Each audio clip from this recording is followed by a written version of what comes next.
Esta es la introducción de lo que es el tema de facilitación neuromuscular propioceptiva. Tiene que quedar claro un concepto que es importante ya que nos compete, que es la fisioterapia neurológica. Bueno, ¿qué es esto? Este es una rama de la fisioterapia dedicada al tratamiento de las lesiones a nivel del sistema nervioso central y periférico. Esto es porque afectan al movimiento. Entonces, como fisioterapeutas, representa un reto. ¿Por qué?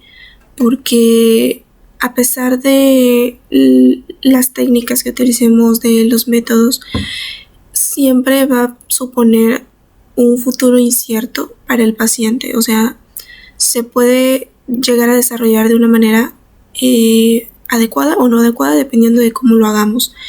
Por lo tanto, se tiene que entender muy bien lo que son los conceptos neurofisiológicos, terapéuticos y prácticos para poder así crear lo que es nuestro propio modelo profesional, que quiere decir que más que nada es hacer nuestros propios ejercicios ya teniendo lo que es el conocimiento de bueno, las principales técnicas globales son facilitar la actividad muscular, es decir, el movimiento de la persona e inhibir la actividad refleja normal, ya que de no hacerse se puede perder lo que es el equilibrio y la postura. Bueno, para obtener mejores resultados de esta técnica es importante hacerlo de manera adecuada.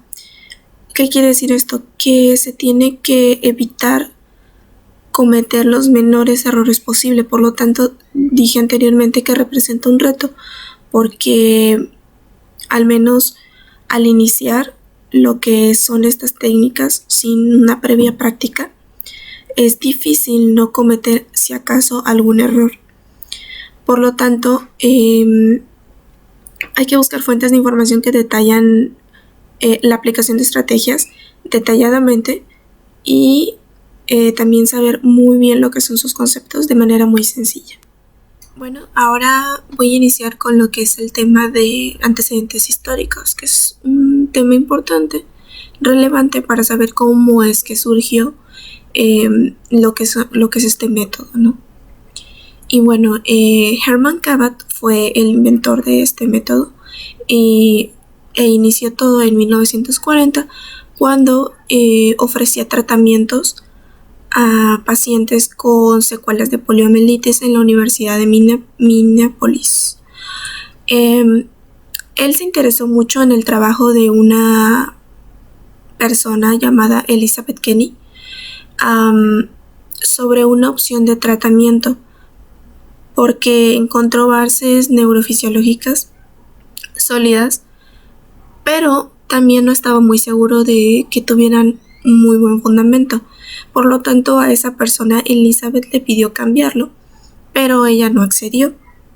Entonces dejó esa opción, ¿no? Bueno, ya después de ahí él siguió con tratamiento a lo que son pacientes y siguió con lo que vendría siendo su desarrollo del método.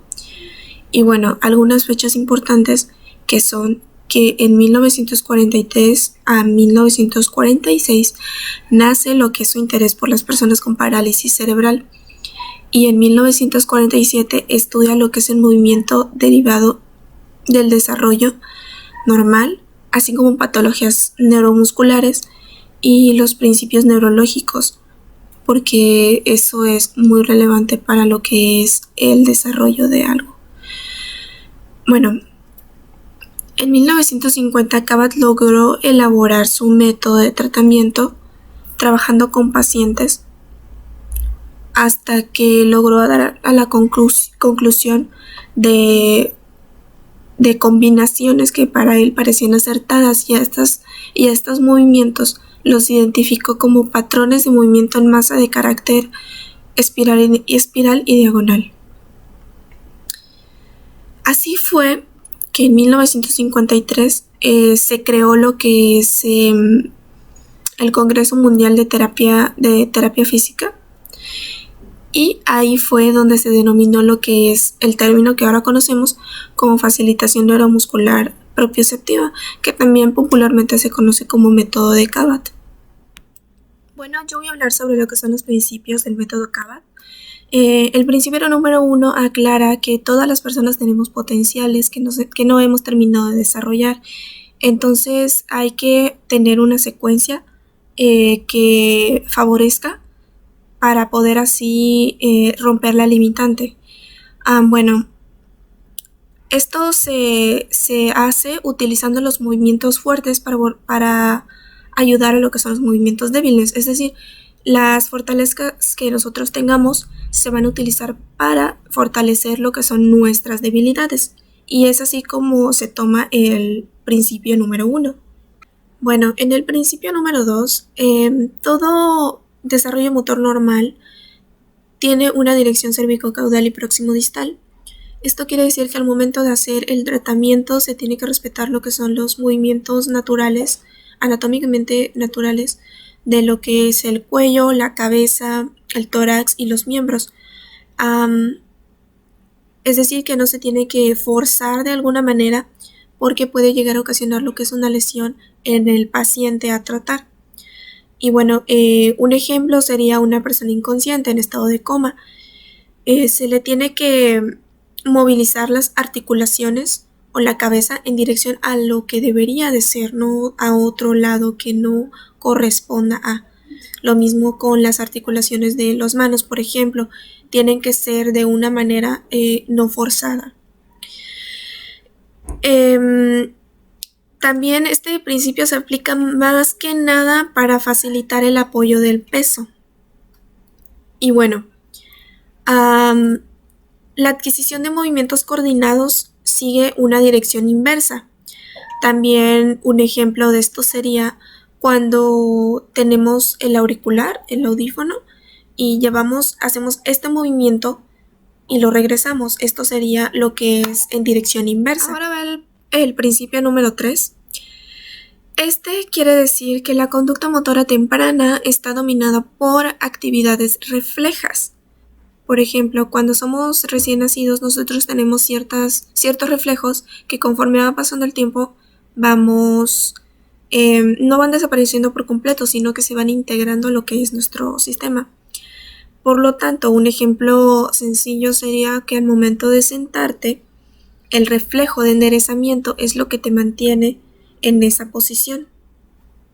Entonces ahí radica lo que es esos reflejos que nos mantienen en posiciones adecuadas a lo que debería de ser. Bueno, ahora va lo que es el principio número 4. Este dice que el desarrollo de la conducta motora tiene tendencias que se ponen de manifiesto por desviaciones entre la dominancia de la flexión y de lo que es la extensión.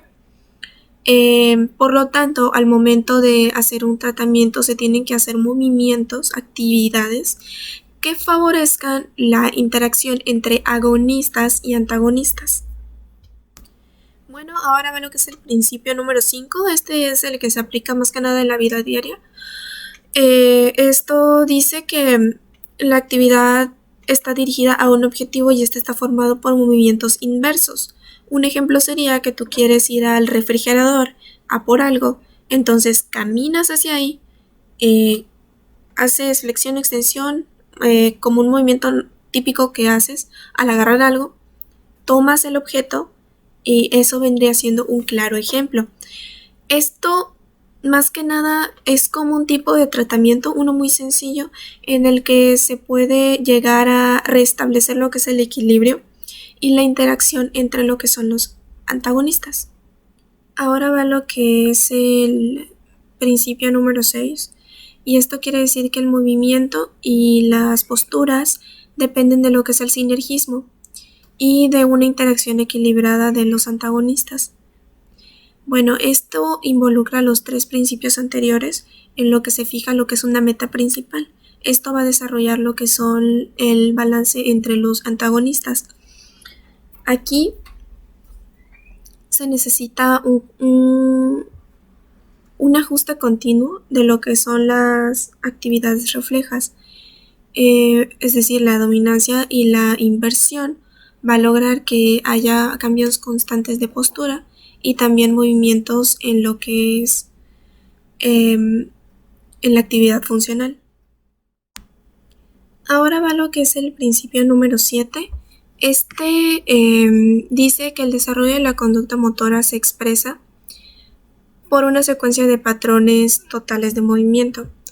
Aquí la secuencia del desarrollo incluye patrones cruzados de los miembros a la medida que estos interactúan con lo que son la cabeza, el cuello y el tronco en patrones totales. Los movimientos de miembro superior ocurren cuando hay una secuencia ordenada. Por lo tanto, los primeros en aparecer son los movimientos simétricos bilaterales y también los asimétricos, los recíprocos y los unilaterales. Aquí los patrones totales de movimiento se llevan, ¿cómo decirlo?, en dirección diagonal, lo mismo hacia adelante y hacia atrás, creando lo que son, como dije anteriormente, patrones unilaterales y bilaterales. Bueno, ahora va el principio número 8. Aquí el desarrollo motor normal dice que se tiene que seguir una secuencia ordenada, pero aquí no tiene lo que es una cualidad de paso a paso. Aquí se produce lo que es la traslapación y en el tratamiento un paciente no permanece sentado hasta alcanzar un equilibrio perfecto de la postura antes de intentar ponerse de pie. Un ejemplo sería un paciente que tiene lo que es un daño cerebral, que realiza una sedestación. Necesita un equilibrio para poder arrodillarse y en la bipedestación necesita lo que son habilidades manuales para poder ponerse de pie. En el principio número 9, la mejoría de la capacidad motora depende mucho de lo que es el aprendizaje de la motricidad. Por ejemplo, a medida que va ocurriendo la maduración, se pueden aprender actos más complicados. Uno de ellos sería pasar de lo que es la discriminación de un objeto y la capacidad de transmitir el aprendizaje de un problema a otro, uno más complicado que el anterior, por decirlo de una manera, para así tener lo que es una solución de problemas. Bueno, ahora el último método, que es el 10, que habla sobre lo que es la frecuencia de la estimulación y repetición de las acciones. Esto quiere decir que se tiene que estar repitiendo constantemente las actividades que se marquen al paciente para que éste pueda tener un aprendizaje favorecedor. Aquí dice que la facilitación neuromuscular propioceptiva no sería lo mismo si no se tiene lo que es una meta dada. ¿Por qué? Porque aquí favorece lo que es la integración neurológica, el estar teniendo actividades y repitiéndolas una tras otra con un método, con un objetivo, con una meta marcada, favorece demasiado a lo que es el paciente. Yo les voy a hablar sobre los procedimientos terapéuticos para la facilitación neuromuscular propioceptiva, o también conocido como método Cabal. Estos procedimientos terapéuticos tienen tres aspectos. El primero es que son de patrones cruzados. El segundo es que son de patrones de movimiento de masa en carácter diagonal y espiral. Y el tercero concluye en técnicas especiales. Basados en el primer punto, que son patrones cruzados, estos también se les conoce como patrones de combinación, ya que se va a trabajar de manera bilateral y esta a su vez tiene una clasificación de asimétrico y simétrico. El bilateral quiere dar a entender que el movimiento que se va a hacer de los miembros va a ser en la misma dirección. Asimétrico, pues como lo dice, que el movimiento va a ser en la misma dirección de la diagonal, y simétrico es que los movimientos van a ser en la diagonal opuesta. En lo que son unilaterales también se va a trabajar, y patrones totales, en donde aquí se va a trabajar el enderezamiento y el equilibrio. Los patrones totales se pueden encontrar en los movimientos diagonales de manera diagonal, de manera hacia adelante, atrás, a los lados y en dirección circular. Ahora les voy a explicar el segundo punto, que son patrones de movimiento de masa de carácter diagonal y espiral. Pues cada parte del cuerpo va a constar de 2 diagonales, ya sea cabeza, cuello, tronco en superior e inferior y las extremidades, conllevando así 2 patrones de movimiento antagonistas y 3 movimientos inseparables, que es flexión, extensión, aducción, aducción, rotación lateral y medial. Estos aspectos se pueden catalogar en A, B y BA. Un ejemplo de ello en miembro inferior es una flexión con aducción y rotación interna. Este sería mi punto AB con extensión y aducción y rotación externa. Mi punto BA, como terminamos en extensión, va a ser en flexión con aducción y rotación interna, y regresamos con extensión, aducción y rotación externa.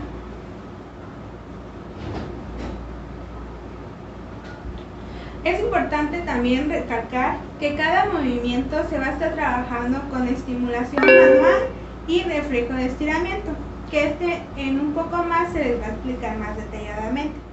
Otro ejemplo de carácter diagonal en miembro inferior en lo que es una vida cotidiana es el empleo de cuando manejamos el voleibol, y nuestro punto AD sería la extensión con flexores de dedo, y al momento de que yo le tire, nuestro otro punto va a ser BA, el estiramiento del mismo ello. Ahora les voy a explicar diagonales en miembro inferior. Vamos a iniciar con una flexión, una aducción, rotación interna, luego una extensión, aducción y rotación externa. Vamos a iniciar con una iniciación rítmica. Cruza tus pies, alza las puntas de tus dedos, saca el talón hacia afuera y estira, estira, estira, estira. Baja la punta de tus dedos, mete el talón hacia adentro y lo cruzamos. Una vez más, secuencia AB, la punta de los dedos hacia arriba, talón hacia afuera, estira, estira, estira, la punta de tus dedos hacia abajo, talón adentro. Ahora para punto BA es flexión con aducción y rotación interna. Punta de tus dedos hacia arriba, la punta de tu pie hacia el talón hacia afuera, estira, estira, estira, estira.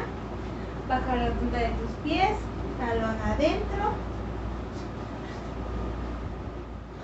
Otras diagonales que se pueden visualizar en la vida cotidiana es como cuando pateamos el balón. Nuestro punto AB va a ser el momento de flexión de la rodilla con flexores de los dedos.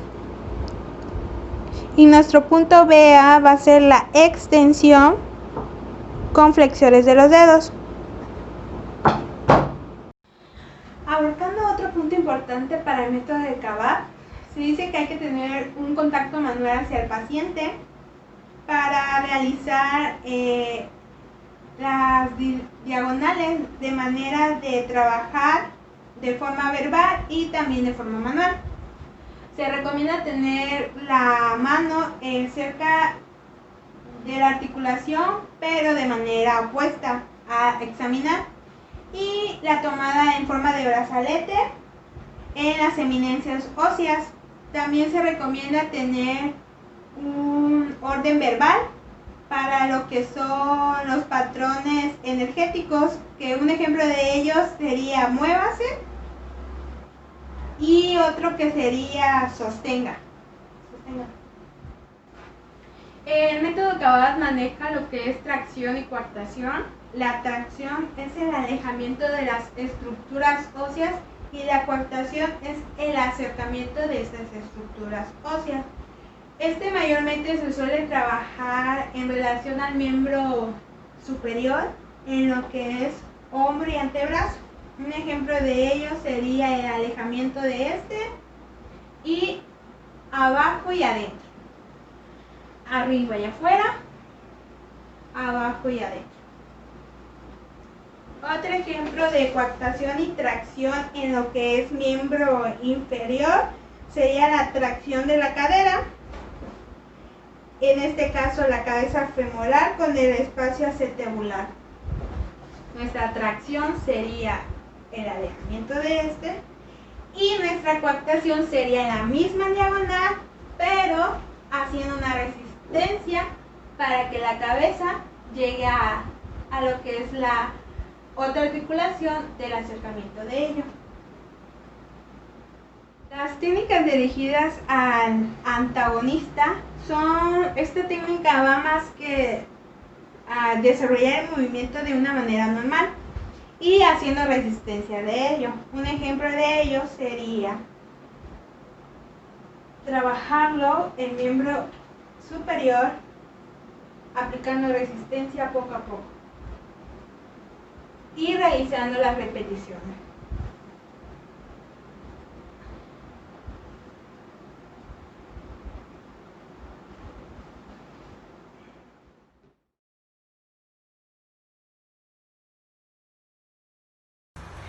Vamos a comenzar con lo que es el método Bobat.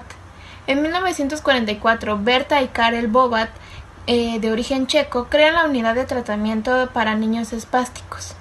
En 1954 se crea lo que es Western Cerebral Center, que tiempo después se le da el nombre de Centro de Bobat. El método de Bobat de neurofacilitación se aplica en pacientes con daños neurológicos y propone inhibir los reflejos tónicos liberados y normalizar el tono muscular a través de estímulos sensitivos con el propósito de lograr el aprendizaje de los movimientos normales y la corrección de la postura. Bueno, tiene como objetivos inhibir los reflejos anormales, normalizar el tono, obtener coordinación normal de los movimientos voluntarios, independizar los movimientos y lograr destreza manual. Bueno, las bases de tratamiento es valorar el comportamiento motor, lograr la normalización del tono muscular, controlar la inhibición, ya que es una parte integrante del desarrollo normal, adoptar a posturas que inhiben los reflejos, desarrollar la autoinhibición, facilitar los movimientos y el enfoque principal es el desarrollo filogénico y autogénico. Bueno, la inhibición de reflejos anormales. Esta se basa principalmente en lo que son las posturas de inhibición de reflejos, que son las siglas PIR, para inhibir los reflejos tónicos cervicales y laberínticos, llevando al paciente poco a poco y de forma gradual a la adaptación y tolerancia de estos. Se trabaja lo que son las partes más proximales sin impedir el movimiento de los miembros y pues se pretenden sensaciones normales para responder a sensaciones nuevas. Disociación o selectividad. Se le denomina disociación a la independización funcional parcial realizada a partir de un engrama. Las disociaciones se aplican para obtener relajación total con el fin de proceder a la estructuración de otros movimientos y actitudes posturales a partir del primitivo esquema flexor o extensor. La facilitación del movimiento. Esto se logra una vez que se ha controlado la actividad refleja patológica y la hipertonía, practicando movimientos activos a partir de las posiciones iniciales. Bueno, las técnicas especiales del método Bobat se emplean para llevar a una postura inhibidora o facilitar el movimiento. Una de las técnicas podría ser la percusión inhibidora, que esta es con el fin de que el paciente aprenda a controlar la actitud postural, la posición estimulante, que se realiza con cierta intensidad y ritmo relativamente rápido y se aplica en pacientes atetóxicos y atáxicos. La percusión estabilizadora se aplica en grupos musculares agonista y antagonistas y pues principalmente se aplica en los que son los grupos musculares hipotónicos. Y bueno, la comprensión estabilizadora, esta es el método más intensivo para lograr lo que es la estabilización de las articulaciones y la tonificación de mayores grupos musculares por vía refleja. Bueno, para lo que es la evaluación de la postura se recomienda lo que es un método que consta de una tabla enumerada del 0 al 5. El 0 es cuando no se puede colocar en la postura de prueba. El 1 puede colocarse en la postura de prueba pero no la sostiene. En el número 2 puede sostener la postura momentáneamente después de ser colocado. En la número 3 este puede asumir lo que es la postura aproximada a la prueba sin ser ayudado en ninguna manera. El 4 puede asumir y sostener la postura de manera casi normal y el 5 es totalmente normal la postura. Bueno, también contamos con aparatos y otros métodos de ayuda, como por ejemplo está la pelota. Esta pelota debe de tener unas características, como por ejemplo lo que es la firmeza. Se recomienda que no esté totalmente inflada en su totalidad, ya que disminuye la superficie de apoyo y aumenta la velocidad de los movimientos. Lo que es el tamaño, dependerá del paciente y de los objetivos del tratamiento. Y tipo, se recomienda la pelota más conocida como pelota gimnástica o physio ball. Pues esta es la más usual, ya que es fabricada con moldeado y es 4 veces más resistente. Y bueno, tiene algunos efectos benéficos usar lo que es esta pelota, como por ejemplo el rango de movimiento, la movilidad articular, la fuerza muscular, actividad sinérgica, cambio de peso, reacciones de balanceo, entre otras. Yo les voy a hablar sobre los componentes de balance y postura. Una persona que ha sufrido una lesión a nivel del sistema nervioso central puede llegar a tener muchas repercusiones a lo largo de su vida si este no es tratado adecuadamente. La persona que ha sufrido hemiplegia, sus músculos posturales por lo general, si no se trata a tiempo, pueden llegar a estar muy hipotónicos, lo cual va a ser una consecuencia al momento de que esta persona quiera caminar. ¿Por qué?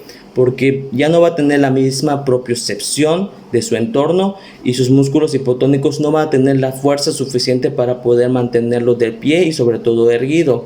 Y si una persona, sus músculos antigravitacionales están hipotónicos, puede perder el balance y caerse al momento de que éste se llegue a inclinar. Lo que buscamos hacer aquí es fortalecer las reacciones de equilibrio, las reacciones de inclinación, las reacciones de defensa, las reacciones de reflejos y las reacciones antigravitacionales, con la finalidad de que esta persona vaya reeducándose poco a poco y así pueda llegar a estar hasta en un 80% de su movimiento antes de esta lesión. Para la reeducación de estos grupos musculares es muy importante comenzar por partes. Al momento de sufrir esto, muchas partes biomecánicas del cuerpo suelen ser afectadas, por lo que se tiene que empezar a trabajar con los músculos posturales, los paravertebrales, los rectos abdominales, como podría ser el oblicuo interno, el oblicuo externo, músculos pectorales para mantener una postura erguida y sobre todo de forma eficiente poder caminar.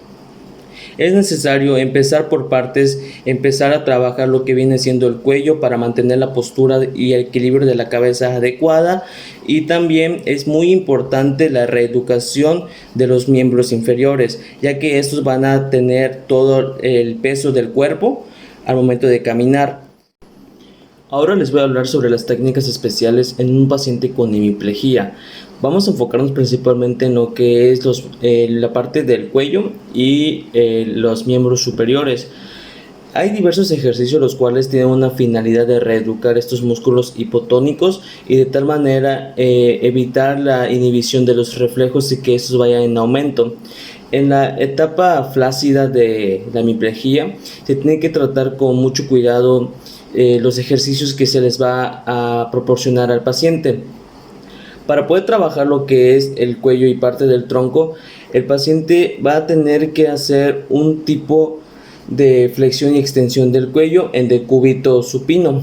Recostado totalmente sobre la camilla, el paciente va a tener que hacer una extensión y una flexión lentamente. Esos ejercicios al principio pueden ser un poco sofocante o exhausto para el paciente, lo cual puede intervenir el terapeuta para completar el tratamiento que se le adecuó al paciente.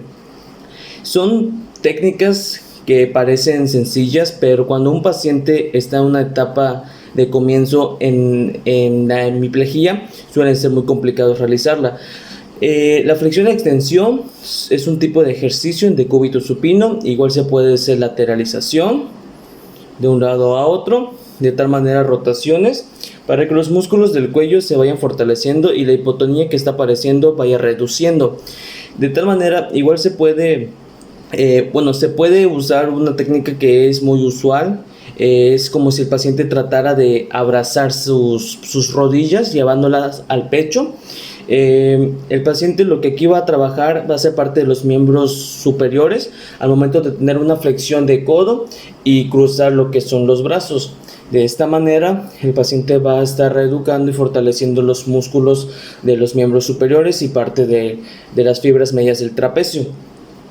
Para comenzar esas técnicas se tiene que estimular lo que es la sensación, ya que una hemiplegia muy posiblemente llega a haber una pérdida de la sensación del paciente, por lo que se recomienda usar diferentes tipos de materiales, como podría ser un algodón, pasarlo sobre la parte afectada y poco a poco ir subiendo con texturas más ásperas. Se puede usar, aquí tengo una fibra, pasándola al paciente para ir estimulando y que el paciente llegue a percibir esas sensaciones que se están tratando de activar. Es muy importante la activación de estas sensaciones en el paciente, ya que se tiene que empezar a trabajar desde la propiocepción, la estimulación de los mecanorreceptores para la sensación del paciente y sobre todo el fortalecimiento muscular. Las técnicas especiales Bobath maneja que se tiene que trabajar lentamente, pero de manera constante. El paciente tiene que tener mucha paciencia, ya que son ejercicios que parecen fáciles, pero a la vez son complicados para un paciente que ha tenido esos problemas, estas lesiones. Entonces, lo que se recomienda aquí es que el paciente tenga mucha paciencia, pero sobre todo mucha voluntad en sí mismo para poder llevar a cabo estos ejercicios. El miembro superior y el cuello y sobre todo el tronco van a ser muy indispensable la reeducación con estas técnicas para poder en un futuro no tan lejano que el paciente vuelva a caminar y tener el equilibrio adecuado. Estas son algunas técnicas para la reeducación y para la rehabilitación de los miembros superiores y del cuello. No son tan complicados, simplemente es flexión y extensión del cuello, brazos cruzados y si el paciente llegara a querer abrazar sus piernas. La terapia ocupacional con el paciente con hemiplegia, consiste en el tratamiento por el trabajo, es decir, es un conjunto de actividades y entretenimientos que se aplican para ayudar a la recuperación funcional determinada. Esto con el fin de activar al paciente con el trabajo y actividades que realizaba antes del accidente y poder facilitar su vida. Este sirve para perfeccionar en los movimientos a realizar, tiene un objetivo a conseguir, es decir, todo aquello que le gustaba hacer, ayudarlo que vuelva a hacerlo con la parte sana de su cuerpo y con apoyo de la afectada. Hay unas principales actividades que se pueden realizar. Estas son, el primero es tejidos, son los movimientos complejos de muñeca, antebrazo y los dedos, una coordinación entre ellos. El otro está lo que es la certeria, recupera los movimientos finos. El tercero está lo que es la cerámica, que es la coordinación de movimientos entre miembros, superiores y los inferiores. Y está por último que es la mecánica, que es la estimulación de la presión y la fuerza de la mano. Estas son una de las actividades. Hay actividades que es cuestión del paciente, de sus problemas que tiene, o incluso de las actividades que vaya a escoger el fisioterapeuta. Las técnicas de tratamiento de la hemiplegia, para empezar, todas las técnicas de recuperación se deben de ensayar con el paciente y poner a prueba, ya que algunos pacientes se encuentran con mayor dificultad que otros. Pues las técnicas dependerán de la etapa de recuperación que puede hacer, ya que hay 3 etapas. La primera etapa es la etapa de flacidez, de ahí la etapa de espasticidad y por último la etapa de recuperación. Pues empezamos con la etapa de flacidez. Esta nos enseña que el paciente debemos de enseñarle a que dé la vuelta y apoyarse sobre su lado sano. Pues esto es conforme está todavía en la cama, ya que el paciente pues no es posible todavía moverse con facilidad. Pues lo que es posible es que él pueda estar en el decúbito dorsal y pues la cabeza debe hallarse en flexión lateral hacia el lado sano.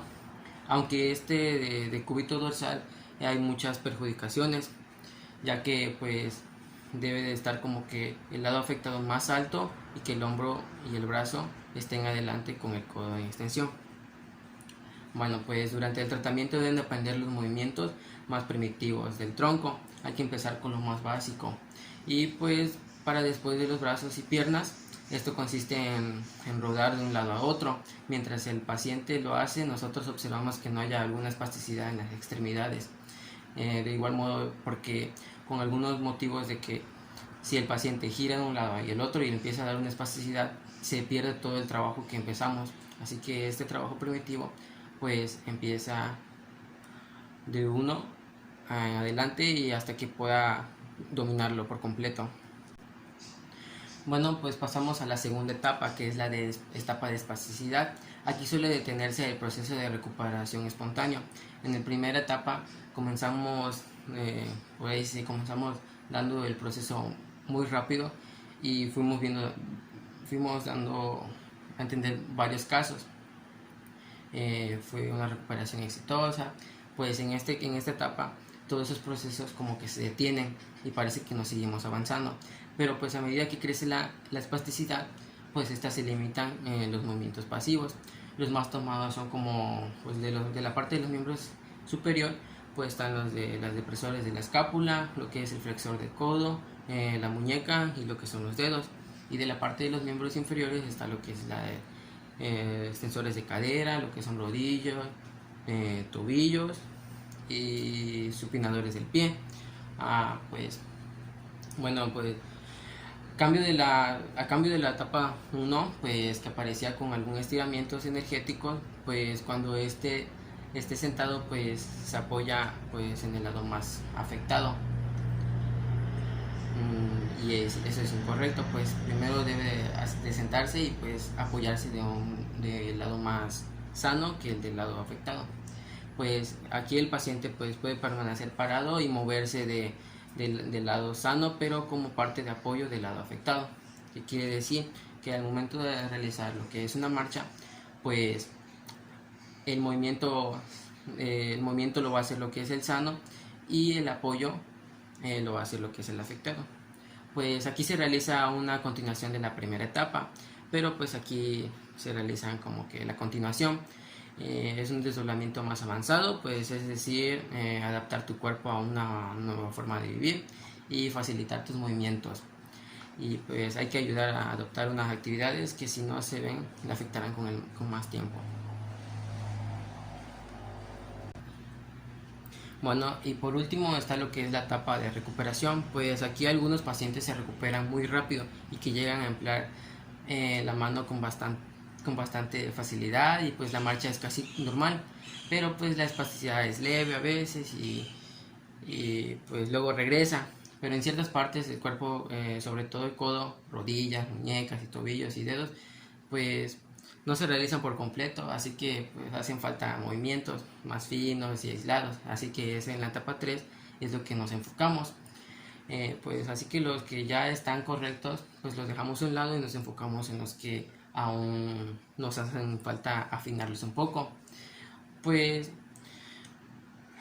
como principales está lo que es el equilibrio, ya que de un lado está muy afectado y del otro pues es el sano y es el que pues nos hace hacer los movimientos, pero el lado afectado nos hace entorpecerlos. Hay que coordinarlos y pues en la parte de las manos y también de los pies pues hacer como una aprensión, un cierre o o algunas otras cosas como en las manos hacer una posición y un cierre o una apertura de lo que es la mano para agarrar algún objeto. Pues todos estos movimientos son los que debe de perfeccionar el paciente para que se sienta mejor cada vez. Pues entre más finos que pueda acostumbrarse a su nuevo cuerpo, pues más rápido podrá adoptar los movimientos que se utilizarán para su vida y sus días cotidianos, y pues de igual manera pues para ser más independientes de sí mismo. Y pues para terminar con esto, pues hay que ayudar pues al paciente. Si hay una parte que no trabajamos con eficacia, pues hay que especificarnos bien centrados hasta que pueda realizar el paciente. Algunos ejemplos de los que los pacientes pueden no perfeccionar bien está como que la rotación en la cama, pues de cúbito dorsal a lateral. Esta rotación es muy perjudicante porque al momento de que estos pacientes, si se quedan en un solo lado, les empieza a lastimar más, y esa espasticidad nunca se va a quitar. Los pacientes deben de estar en movimiento cada rato y cambiando de posiciones. Pues otros son lo que es arrodillarse, pues esto se tiene que sostener su peso con el lado afectado y ir haciendo el movimiento pues con el lado sano. De arrodillarse pues llega a un momento donde es sentarse, y pues esto es con un apoyo de algún objeto, ya sea alguna silla estable o algún bastón, entre otras cosas. Y pues por último está lo que es lo de levantarse. ¿Cómo puedes levantarse después de estar de ese lado? Pues de igual manera el movimiento de las flexiones de lo que es la rodilla y pues los movimientos que realiza una persona para levantarse, pues lo va a tener que hacer él solo de un lado. Y pues ya una vez que esté un poco levantado, pues sostenerse con el lado afectado, pues porque este sirve como una parte sólida en la cual no se va a mover y puede estar un poco estable. Y pues por último igual está lo que es la posición de pie y marcha, que como su pie, la forma en cómo debe plantar su pie al suelo, y la marcha que, como le hemos mencionado anteriormente, estos movimientos son de el lado sano hace el movimiento correcto, y el lado afectado es un apoyo, es como si fuera una muleta su lado derecho, y solo caminar y solo viviera pues con el lado sano. Eso.